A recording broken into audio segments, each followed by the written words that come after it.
Okay, I'm gonna record for assignment 1002, the salt and pepper.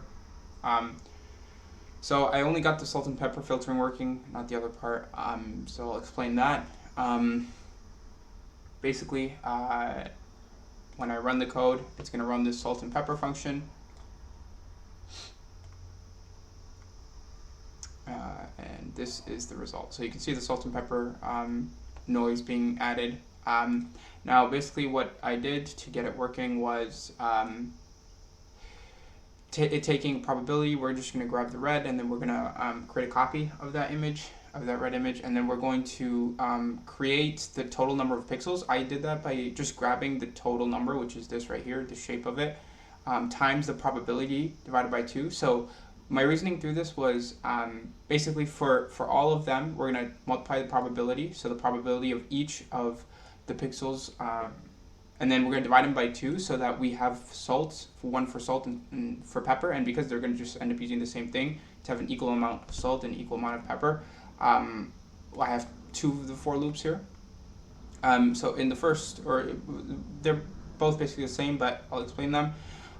So basically it's going to grab the indices, and we're going to do that by creating a random integer from 0 to the shape, so 0 to x and 0 to y, which I believe is 1500, 800. Yeah, 1500, 800.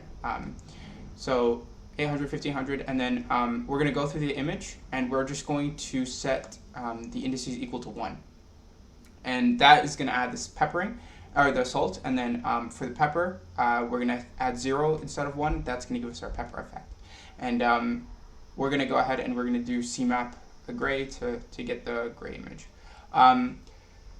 So if I wanted to implement this without a loop, what I was thinking was possibly what you could do is just create random integers from ranges. So create two lists from a range, from 0 to 10.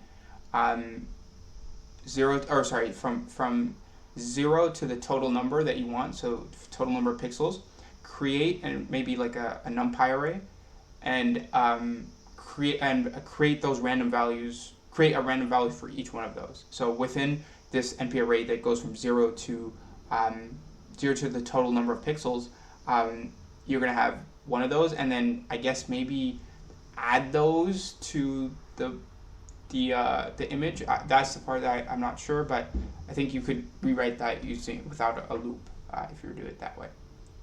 Yeah, but that's all I got.